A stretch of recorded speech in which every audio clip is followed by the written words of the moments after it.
అదే RTV app వార్తల్ని క్షణాల్లో చదివే అవకాశం ఉంటుంది. ఒక న్యూస్ పేపర్, ఒక టెలివిజన్ ఛానల్ మీ చేతుల్లో ఎప్పుడూ ఉంటాయి.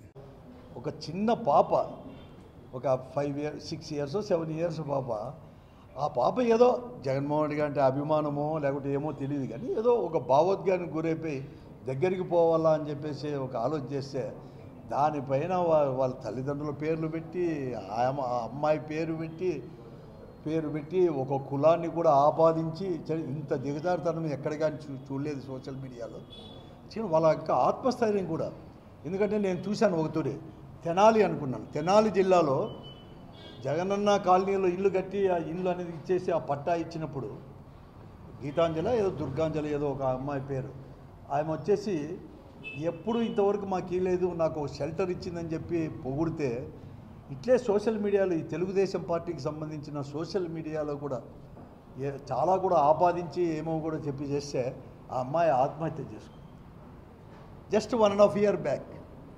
సేమ్ అటువంటిదే మళ్ళీ కూడా ఇప్పుడు ఏదో ఒక అమ్మాయి అంటే ఆ అమ్మాయి ఎందుకు అడిగిందో ఏం తెలియదు, కానీ ఇన్ని రకాలు అడిగింది. ఏ అమ్మాయి అని అడిగేది అందరూ అడుగుతున్నారు కదా, అమ్మఒడి రాలేదని చెప్పి ప్రతి ఒక్కరు అడుగుతున్నారు. అమ్మాయి ఒకటే కాదు, స్కూల్ దగ్గర పోయి నిలబడితే అడుగుతారు. అంతెందుకు నారాయణ స్కూల్ దగ్గరకో లేకపోతే నారాయణ జూనియర్ కాలేజ్ దగ్గర పోయి నిలబడుకోండి, చైతన్య జూనియర్ కాలేజ్ దగ్గరకో లేకపోతే స్కూల్ దగ్గర పోయి నిలబడుకోండి, ఎవరైనా అడగండి, పిల్లల్ని అడిగేసి ఆయనే పోయి చంద్రబాబు నాయుడుగా పోయి అడగండి. అమ్మఒడి వచ్చిందో రాలేదో వాళ్ళే చెప్తారు, ఎందుకు రాలేదో కావాలని అడుగుతున్నారో లేదో వాళ్ళకే తెలుస్తుంది. దానికి అంత చెప్పించడం లేదు, దీన్ని పూర్తిగా కూడా ఖండిస్తున్నాం ఇది. కానీ చంద్రబాబు నాయుడు గారు దాన్ని చెప్పుకోకుండా ఆ ఇల్లీగల్గా ఇటువంటి పెట్టేదానిపైన యాక్షన్ తీసుకుంటామని ఢిల్లీలో చెప్పుకోకుండా దేశ క్యాపిటల్లో నిన్న మాట్లాడినాడే. జగన్మోహన్ రెడ్డి గారు రైతులు పరామర్శిస్తే ఇల్లీగల్ యాక్టివిటీ అంటారు. ఇటువంటిది మాత్రం ఇది తప్పు అని కూడా, కనీసం తప్పు ఇటువంటి దానికి ఇవ్వద్దు, స్కోప్ ఇవ్వద్దండి అని కూడా ఎక్కడ కానీ చెప్పలేదు. ఇతను నీతులు చెప్తాడు, ఇతను పవన్ కళ్యాణ్ గారు వీళ్ళందరూ కూడా. అగ్రికల్చర్ మినిస్టర్ ఉన్నాడు, ఇంతవరకు రైతుల గురించి ఇంతవరకు మాట్లాడలేదు. ఆయన ఈరోజు చెప్తున్నాడు ధరలు పెంచుకోవడానికి కేంద్ర ప్రభుత్వం ఏమో ఆర్భాటంగా మద్దతు ధరలు కూడా ప్రకటించినా కూడా ఆ మద్దతు ధరకు కూడా కొనాలని ఇంకిత జ్ఞానం కూడా ఈరోజు ఈ కూటమి ప్రభుత్వానికి లేదు. కనీసం మద్దతు ధరలు కొనలేకపోతే, అటువంటి మార్కెట్లో ఆ మద్దతు ధర లభించకపోతే వెంటనే ప్రభుత్వమే జోక్యం చేసుకొని వెంటనే అవి కొనేసి ఒక పోటీ మార్కెట్, అంటే మార్కెట్ ఎప్పటికి కానీ పోటీ అనమాట ఇచ్చేస్తే ప్రభుత్వమే పోటీగా పోతే ధరలు కూడా పెరుగుతాయి. గతంలో అనేక మార్లు కూడా చూసాం. ఈ కూటమి ప్రభుత్వం చంద్రబాబు నాయుడు గారు ముఖ్యమంత్రి అయినాక ఎక్కడ కానీ లేదు, కేవలం మా రాజకీయ పార్టీలో ఏమైనా చెప్తే కొంచెం ఏదో చేయాలని చెప్పేసి హడావుడి చేయడం, తర్వాత దాన్ని నెగ్లెక్ట్ చేయడం, రైతుల పరిస్థితి కూడా పరిస్థితి. ఈ పరిస్థితుల్లో మరీ ముఖ్యంగా ధాన్యం అప్పుడు కావచ్చు, తర్వాత ఇప్పుడు నిన్న మిర్చి కూడా ఎప్పుడు లేని విధంగా కూడా ఈరోజు మిర్చి పంట కూడా విపరీతంగా తెగుళ్ళ వలన చాలా నష్టపోయిన దాన్ని పండించిన దానికి కూడా గిట్టుబాటు కాక, గతంలో ఏదైనా లాస్ట్ ఇయర్ అయితే 21 సాధారణమైతే 21,000 టన్ను, అదే క్వాలిటీది అయితే 40,000కు పైబడి కూడా పోయింది లాస్ట్ బిఫోర్ ఇయర్ కూడా. కానీ ఈ సంవత్సరం కేవలం 11,000 10,000 మాత్రమే ధర ఉంటే కూడా దాన్ని కూడా పట్టించుకోలేదు, చెప్పలేదు. ఇది కేవలం ఏదో మేము అటువంటి పరిస్థితుల్లో జగన్మోహన్ రెడ్డి గారు మేము చాలా 10 రోజుల నుంచి కూడా రాజకీయ పార్టీగా వైఎస్ఆర్ కాంగ్రెస్ పార్టీ అనేది కూడా ప్రభుత్వాన్ని కూడా హెచ్చరించింది కూడా. ఈరోజు రేట్లు లేవు, చాలా దారుణంగా తయారవుతుంది, వెంటనే ప్రభుత్వం జోక్యం చేసుకొని వెంటనే రేట్లు పెంచడానికి ప్రభుత్వమే కొనుగోలు చేయాలా అని చెప్పేసి కూడా హెచ్చరిక కూడా చేశాం. కానీ ప్రభుత్వం ఎక్కడ కానీ చలనం లేకుండా ఉండే పరిస్థితుల్లో రైతుల తరపున మాట్లాడడానికి, రైతుల్లో ఒక మనోధైర్యాన్ని కూడా తీసుకొని రావడానికి, ప్రభుత్వం కూడా కళ్ళు తెరిపించడానికి, ఈరోజు ప్రభుత్వం దృష్టికి తీసుకొని పోవడానికి జగన్మోహన్ రెడ్డి గారు నిన్న గుంటూరు మిర్చి యార్డును మాత్రం సందర్శించి రైతులతో మాటామంతితో కలిపి వాళ్ళతో మాట్లాడదామని చెప్పి పోతే చాలా దారుణంగా కూడా వ్యవహరించింది. కేవలం అదొక్కటే కాదు, దారుణంగా వ్యవహరించేదే కాదు, ఎక్కడ కానీ భద్రతా ఏర్పాట్లు చేయలేదు. ఒక మాజీ ముఖ్యమంత్రి Z+ కేటగిరీ కింద సెక్యూరిటీ ఇవ్వాల్సిన ధర్మము బాధ్యత రాజ్యాంగపరంగా ఇదేదో మళ్ళీ అది కాదు, ఉన్నా కూడా ఎక్కడ కానీ చేయలేకపోయింది. అయినా కూడా ఈరోజు అనేక విషయాలు ఈరోజు ముఖ్యమంత్రి గారు కావచ్చు, వ్యవసాయ శాఖ మంత్రి, అలాగే ఈ రాష్ట్రంలో ఉండే మంత్రులు అందరూ కూడా చాలా రకంగా కూడా కామెంట్ చేస్తూ ఉన్నారు. నేను అడుగుతూ ఉన్నాను వీరందరినీ కూడా, మీరు రైతు కుటుంబం నుంచి వచ్చిన వారు కదా, మీకు బాధ్యత లేదా?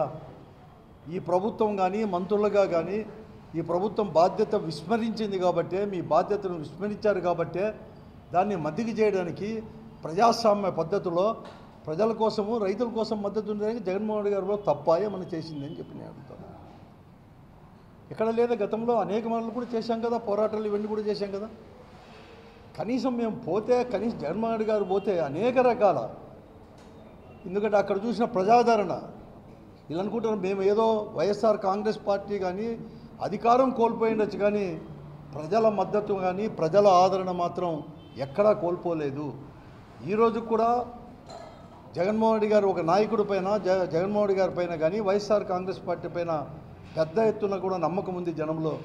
అందుకోసమే జగన్మోహన్ రెడ్డి గారు కానీ వస్తే రైతులకు మేలు జరుగుతుందని చెప్పేసి ఈరోజు తండోపతండాలుగా ఈరోజు మిర్చి ఆడికి పోవాలన్నా కూడా ఈరోజు అంతమంది కూడా రావడం జరిగింది. దాన్ని గుర్తు అనేది కూడా చేసుకోకుండా ఈరోజు చంద్రబాబు నాయుడు గారు ఈరోజు అక్కడ సెక్యూరిటీ అరేంజ్ చేయలేదు. అంటే ఎక్కడ కానీ అంటే ఇంకా జగన్మోహన్ రెడ్డి గారు బయటికి అనేది రాకోకుండా అంటే ఓ దుర్మార్గమైన ఆలోచన చేసింది ఈ ప్రభుత్వం కూడా. చాలా ఒక కుట్రపూరితమైందనమాట. జగన్మోహన్ రెడ్డి గారు బయటకు వస్తే ఇట్లా తండోపతండాలకు వస్తున్నారు కాబట్టి ఈ సెక్యూరిటీ అనేది లేకపోతే అతనంతకు అతనే కూడా బయటికి రాకోకుండా ఇంట్లో ఉంటాడని చెప్పేసి ఒక భయం పుట్టించాలని చెప్పేసి ఈ పరిస్థితి కూడా కల్పించింది. కానీ ఎవరు కానీ ఈరోజు లేదు, ప్రజల అండం అనేది కూడా ఉంది.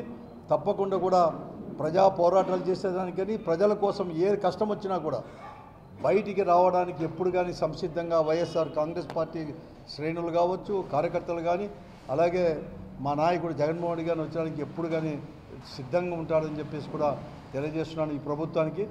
ఈరోజు ఢిల్లీలో జగన్మోహన్ రెడ్డి గారు నిన్న మిర్చి యార్డుకు పోయేంత వరకు కూడా కనీసం కేంద్ర ప్రభుత్వానికి కానీ, లేకపోతే ఈరోజు చెప్పినాడు కేంద్ర ప్రభుత్వానికి లెటర్ రాసినానని, ఉత్తరం రాసినానని, నాఫెడ్ యొక్క ఇంటర్ఫీరెన్స్ కోరినానని కానీ ఇవన్నీ కానీ ఈరోజు చెప్తున్నాడు. కానీ ఏం చేస్తున్నాడని చెప్తున్నాను.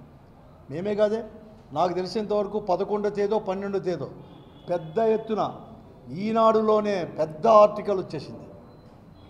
మిర్చి యొక్క పండించిన రైతుల యొక్క పరిస్థితి అని చెప్పి నాకు తెలిసినంతవరకు 5-6 తేదీలో ఒక ఆర్టికల్ వచ్చింది. 11వ తేదీ 12వ తేదో 13వ తేదీ అనుకున్నాను. పెద్ద ఆర్టికల్ ఎక్కడ కానీ లాస్ట్ పేజీలో పెద్ద ఎత్తున కూడా పతాక శీర్షికలు కూడా రాయడం జరిగింది మిర్చి యొక్క రైతుల యొక్క పరిస్థితి ఈ రాష్ట్రంలో. కానీ ఈరోజు 20వ తేదీ వరకు లేదు. జగన్మోహన్ రెడ్డి గారు గుంటూరులో మిర్చి ఆడికి పోయేంత వరకు కూడా చంద్రబాబు నాయుడు గారిలో కానీ ఈ ప్రభుత్వంలో కానీ చల్లమనేది రాలేదు. ఇప్పుడు ఏదో రాసినాము, ఉత్తరం రాసినాను అని చేతులు దులుపుకునేదానికి ఈరోజు కూడా ప్రయత్నం చేస్తున్నాడు. ఈరోజు ఇల్లీగల్ యాక్టివిటీ అంటున్నాడు చంద్రబాబు నాయుడు గారికి. ఏం చేస్తాడు ఇల్లీగల్ యాక్టివిటీ? రైతుల కోసం అనేది కూడా పోరాటం చేస్తే రైతులకు మద్దతు చెప్పడానికే, వారితో ఇంటరాక్ట్ కావడానికి పోతే ఇల్లీగల్ యాక్టివిటీ అది. అసలు ఇల్లీగల్ యాక్టివిటీ అంటే ఏం అర్థమేమి? మీరు చేసేట్టు ఉన్నాయా? మీరు చేసేట్టు అసలు ఒక్క సమస్యను తీర్చినారా? ఇంతవరకు కానీ ఏం లేదు. ఈ పొద్దు చంద్రబాబు నాయుడు గారు ఈ పొద్దు చెప్తున్నాడు, ఢిల్లీలో చెప్తున్నాడు, ఇంకా ఇప్పటికి కూడా ఈ రోజు కూడా మళ్ళా కూడా మేము కలుస్తాం, ఎలా చేయాలని చెప్పి ఆలోచిస్తాం, ఇటువంటి మాటలే చెప్తున్నాడు. కానీ వెంటనే కూడా ప్రభుత్వమే రంగంలోకి దిగి కొంటాము, ఈరోజు ఈ మద్దతు ధరకు లేకపోతే ఈ రేటుకు మేము తక్కువ కాకుండా మేము కొంటాము అని చెప్పేసి మాత్రం ఈరోజు వరకు కూడా ఇంకా ప్రభుత్వం కానీ చంద్రబాబు నాయుడు గారు కానీ చెప్పలేకపోతున్నారంటే ఈరోజు రైతుల పట్ల ఉన్న వీళ్ళకి ప్రేమ ఎటువంటిదో కూడా అర్థమవుతూ ఉంది. కానీ నేను ఒకటే ఈ ప్రభుత్వాన్ని కూడా హెచ్చరిస్తున్నాం, కేవలం ఒక మిర్చిదే కాదు అన్ని పంటలకు కూడా ప్రభుత్వం ఇంటర్ఫేర్ కావాలి. లేకుంటే రైతాంగానికి మద్దతుగా ఈరోజు మేమంతా కూడా ఉద్యమించడానికి కూడా సిద్ధంగా కూడా ఉంది. జరగబోయే పరిణామాలకు ఈ ప్రభుత్వమే పూర్తి బాధ్యత కూడా వహించాలని చెప్పేసి, అలాగే ఈరోజు జగన్మోహన్ రెడ్డి గారికి కూడా సెక్యూరిటీ కల్పించాల్సిన బాధ్యత కూడా ఈ ప్రభుత్వం కూడా ఉంది. రాజ్యాంగబద్ధంగానే ఒక మాజీ ముఖ్యమంత్రిగా పనిచేసిన వారికి ప్రతిపక్షం ఆయనకి Z+ కేటగిరీ కూడా ఉంది కాబట్టి దాని వెంటనే కూడా చర్యలు తీసుకోవాలి. లేకుంటే ఇటువంటి దుర్మార్గమైన ఆలోచనలు ఉంటే తీవ్రమైన పరిణామాలను కూడా మీరు కూడా ఎదుర్కోవాల్సిన పరిస్థితి వస్తుందని చెప్పేసి కూడా ఈ ప్రభుత్వాన్ని కూడా హెచ్చరిస్తుంది. సెంట్రల్ బ్యాంక్ వాళ్ళు కూడా నిన్న కూడా ఈ నెల 12, 13 తేదీల్లో కూడా అందరికీ ఇట్లా నోటీసులు కూడా అందరికీ కూడా పంపించేసింది. వెంటనే కూడా ఎప్పుడో 12 ఏళ్ళకి 2011లో అనుకున్నాను 42,000 తీసుకుంటే ఈరోజు వడ్డీతో సహా వారికి రైతుకు వచ్చేసి 20,66,012 రూపాయలు వెంటనే చెల్లించాలని చెప్పేసి, లేకుంటే భూములు కూడా యాక్షన్ వేస్తామని చెప్పేసి కూడా నోటీస్ ఇస్తారు. అసలు 1 టైం సెటిల్మెంట్ కూడా కాదు, కనీసం ఇటువంటి వారికి 1 టైం సెటిల్మెంట్ కూడా గతంలో ఇచ్చేవారు.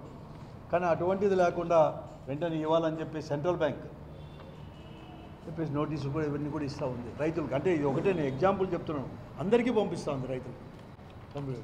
కాబట్టి వెంటనే ఇటువంటివి కూడా నిలిపివేయాలని చెప్పేసి చేయాలని చెప్పేసి కూడా నేను ఈ ప్రభుత్వాన్ని కూడా డిమాండ్ కూడా చేస్తాను.